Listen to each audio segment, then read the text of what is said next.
On to some other issues, because the government has faced plenty of criticism from medical experts and the general public alike over the past few days as to why they've not placed the country in a total lockdown to date, as we've seen overseas. Now, normally we'd have our reporters out on the streets asking you what you think about the big issues of the week, but since we're adhering to social distancing rules, we've turned to social media instead. And our question to you was, should Australia go into a total lockdown? Well, this is off my Facebook page. First, Valda Napier, who said, and this is her quote, "All over 65 should go into total isolation. Then medical services can concentrate on the 20 to 30 or 20 to 65-year-olds who, on the whole, need less intensive care." Kai Anderson has also said, "It feels like we're already there. Our town is like a ghost town, and we too are staying home." Lorraine Bence says, "What's needed is for people to act responsibly and self-isolate.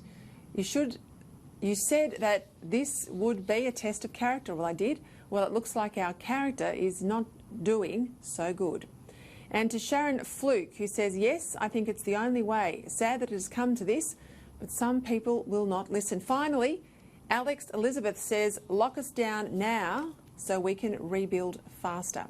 Host of Sky News Front Page, 2GB radio broadcaster Jane Marwick, she joins me now from our Perth studios to discuss all of this and more. Jane, I know you on radio around the country every night, 8 o'clock on the Macquarie Network. You're talking to a lot of people. People I know in radio say their phones have just been absolutely overloaded. Are people concerned? People querying things? People just worried. They've got no idea. I guess it's all the uncertainty. How do you make it all out? Yeah, you're right, Peter. And I think also people aren't going out. So what is interesting is if you look at television ratings, a lot of people are watching news, a lot of people, even more people, are watching Sky News. And a lot of people are ringing into Talkback Radio, and there are a couple of reasons for that. Firstly, they want information. Secondly, they're lonely and afraid. And where Talkback Radio is quite a family, and I'm on nights with John Stanley, and we have got a lot of people who just want to talk and want us to listen to them and try and ask politicians to give us some answers to their questions. So, yeah, there's a fair bit of fear. Now, what interests me, listening to the Prime Minister today talking about, and he's saying don't use the words total lockdown. Well, OK, journalists are only, they're only doing their very, very best, and perhaps you could argue that, well, if the government didn't want that terminology, could they have given us a list of stages? But anyway, that was the language that we were using last night. And I would say to you that about 97% of calls who were already on the board, we decided to ask them whether or not they wanted a total lockdown. Now, what is interesting to me is when we heard the Prime Minister today, he virtually said, well, this could go for 6 months. So how long are you prepared to suffer that sort of isolation and those privations? But we did have a caller, Tim, Peter, who summed up, I suppose, what a lot of people said to us on 2GB and 4BC last night. We can have a listen to him. Let's have a listen. I think there should be a total close down, at least 21 days. People can be warned that 1 week we're going to do it, go get their food in, if they're home, locked up. If they run out of food and need to go to the hospital, they can ring a special number. Someone can come and pick them up and take them to the hospital. So Tim was fairly typical there, Peter, of callers last night. Now, I'll be interested when we get back on the air tonight to see how people feel when we play what the Prime Minister said today. A lot of people are already self-isolating, but I don't know for how long they will. It will depend on the numbers and the messaging coming out of the government. One other thing I just wanted to point out to you was I've spoken to a lot of hairdressers who said that when the Prime Minister said 30-minute appointments, and I saw you have Joe Bailey on this program saying that we just can't do 30 minutes, no. They rang and cancelled all of their clients. Then the next day that decision was reversed. Well, I've spoken to hairdressers today that said all of those appointments were cancelled. We've already lost a fair bit of money. We're just going to close for now. So messaging, and it's not a criticism, everyone's doing the best they can, but messaging is important and for business. And I think people want certainty in an uncertain world. Look, I think they do, and I think a lot of hairdressers I've spoken to, they've taken the decision to close. They say they just can't keep that 1.5 distant rule, and they don't want to get sick, and they don't want to make any of their clients sick. So I get it. It's coming down to some common sense sadly. It is. Business losses, but common sense health decisions.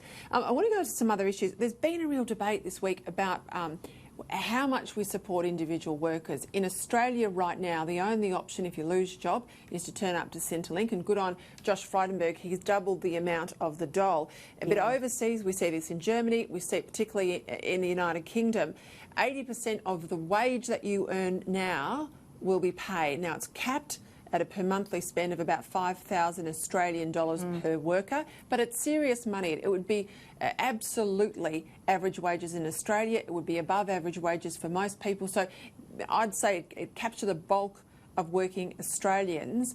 I'm in the camp to say if we're going to shut it down and shut it down properly, let's pay workers what they would have earned so they can pay their mortgage. So they have, a lot of those mental health concerns, and families are more secure. They know there's a job. They're still attached to their workplace. Where are you, Jane?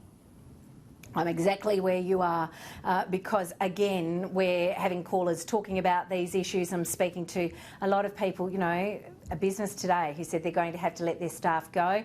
And one person I spoke to said, I'll be eating into my superannuation. But the idea that you're still tied to your employer, it's not only emotional and mental stability, it builds in loyalty and it gives a little bit of certainty. Now, I think it will be expensive, but at the cost of not doing it, I think will probably be greater. But again, we're in uncharted waters. Who knows? Now, Peter, I guess it's the mechanism, isn't it? That's why with Centrelink, payroll, Jane.